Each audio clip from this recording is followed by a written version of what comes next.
Olá, meus amados irmãos, a paz do Senhor Jesus Cristo. Nós estamos aqui mais uma vez para poder fazer um comentário sobre a lição de número 7 da EBD, né, que está muito importante e o assunto eu julgo um pouco complicado de interpretação, devido à situação que vivemos hoje e a situação de Israel, que há coisas que foram ditas ali que são para Israel, né? E é preciso saber contextualizar para o dia de hoje, nessa lição de número 7, que vai ser no domingo, dia 16, né? Então, mas eu não quero que o vídeo fique muito longo, mas eu preciso dizer para você, para se inscrever no canal Aprendendo com a Bíblia, Marcelo Silva, Aprendendo com a Bíblia, Marcelo Silva. Assista lá, deixa o seu joinha, aprende com a palavra do Senhor e se inscreve no canal e deixa um comentário sobre algum texto que você quer que a gente explane. E também, né, a gente vai estar postando também sobre outros assuntos, sobre outras mensagens, né? Mas nós queremos nos ater a EBD, a lição número 7, né?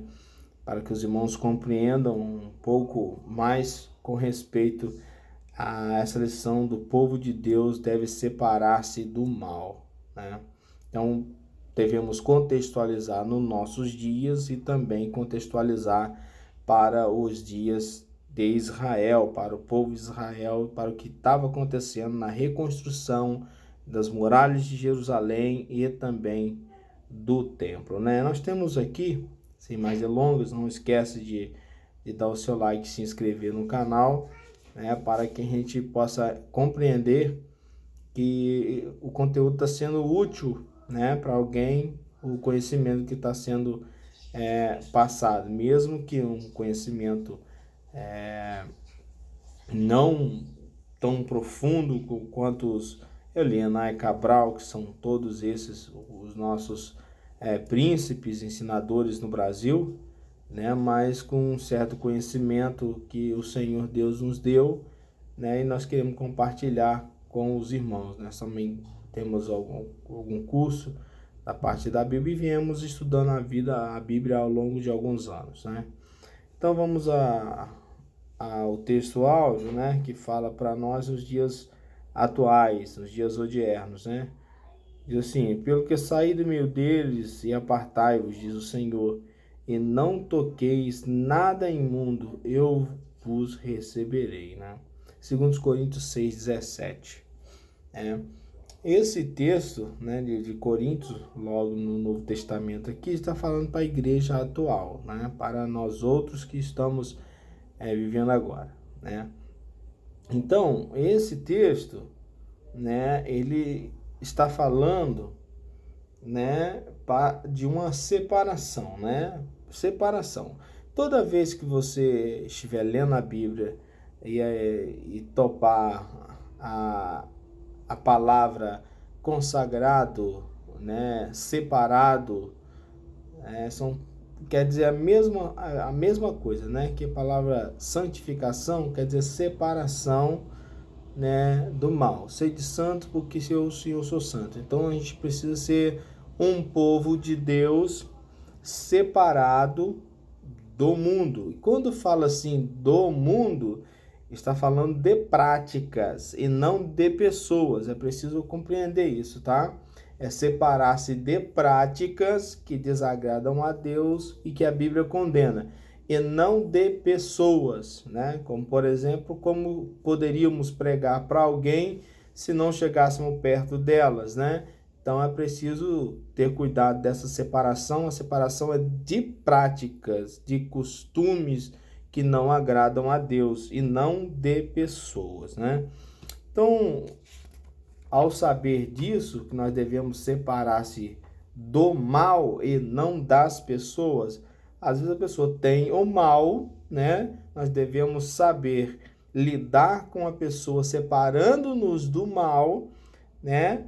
Mas também tentando levar o amor de Deus para essa pessoa para que possa parar com suas práticas pecaminosas e aceitar Jesus como Salvador da sua vida, né?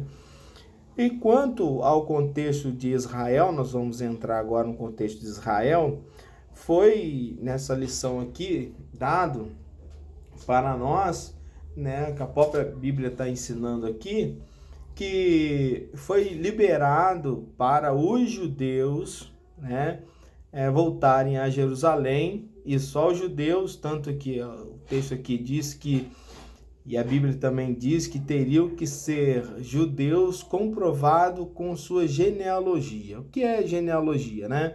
É quando o povo foi levado cativo, né? O povo de Israel foi levado cativo. Aí quando voltava, essas pessoas que voltaram para Jerusalém tinham que provar que elas eram filhos, né, daquelas pessoas que saíram de Jerusalém. Tinham que provar que eles eram judeus.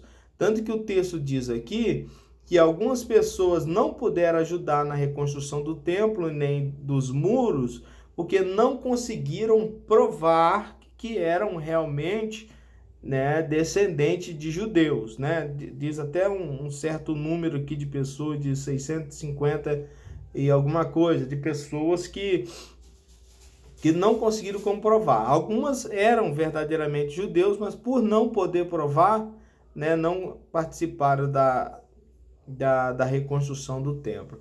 Isso para o judeu é tão sério, que na data de hoje, por exemplo, que nós estamos no dia 12, né, de agosto, se chegar alguém em Israel lá, hoje, né, chegar alguém em Israel, que Israel, desde 1948, né, Israel já é uma nação, né? É uma nação. Anterior a isso não era, fazia parte do Oriente Médio, mas a partir daí, de 1948, se não me falha a memória, Israel passou a ser um país, um Estado-nação, né? Então, esse texto, quando eles não conseguiam provar que eram da genealogia ou que era do povo de Israel, eles não eram aceitos. Tanto que ficaram de fora alguns filhos de sacerdotes que não conseguiriam comprovar. Então, como eu dizia a vocês, se hoje alguém provar em Israel, em Jerusalém, que é da descendência de Judá, ele é aclamado rei sobre Jerusalém, né? Então, não tem nenhum judeu que possa ser que ele seja descendente da tribo de Judá, mas ele não pode provar isso, né? Isso só irá acontecer, né, quando Jesus vir, que Jesus irá provar que ele é realmente filho de Judá, então ele vai ter o sangue real e eles vão aclamar o Senhor Jesus quando vir como rei. E o Senhor, como nós todos sabemos, vai governar a partir de Jerusalém, vai governar toda a terra. Mas não é nesse assunto que a gente quer olhar. A gente falou sobre isso por causa da genealogia, para que os irmãos entendam sobre genealogia, né? Então, somente judeus. Então, aqueles que não comprovaram que eram judeus não poderiam participar nem da construção do muro, nem da construção do templo. Daí, a gente vê o trabalho como obra de Deus, né, para a igreja atual, né, quanto ao fazer a obra de Deus, a obra espiritual de Deus, né, a obra espiritual, tá bom? É bom que entendam isso. Espiritual de Deus, só quem podem fazer são aqueles que são convertidos a Cristo. Porque aqueles que estão convertidos a Cristo, ele tem o Espírito Santo que vai encaminhar. Não é porque esse sabe ou aquele sabe. Na verdade, às vezes podemos ter um conhecimento enorme, mas se não soubermos medir as palavras e colocar as palavras no momento correto, a gente pode afastar mais as pessoas do que ajuntar essas pessoas.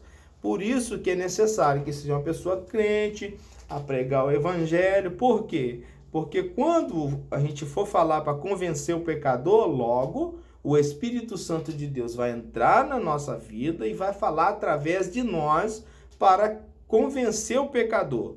Porque o homem mesmo, ele não tem palavras para poder conseguir entrar dentro do coração de um pecador e fazer com que ele venha a Cristo. Somente o Espírito Santo falando sobre a vida, na vida de alguém ou por boca de alguém, vai conseguir dosar a palavra certa para a pessoa certa, tá? Então, assim como lá os judeus tinham que cuidar da obra do templo e do muro, porque era a responsabilidade somente deles, hoje o cristão ele tem essa possibilidade, somente o cristão, eu estou retirando as demais pessoas, porque, repito aos irmãos, o convencer o pecador não é obra humana, não é obra de homem, né? É obra do Espírito Santo que está na igreja e fala através dos servos para conseguir conquistar os corações dos seres humanos. Então, isso é obra do Espírito Santo, né?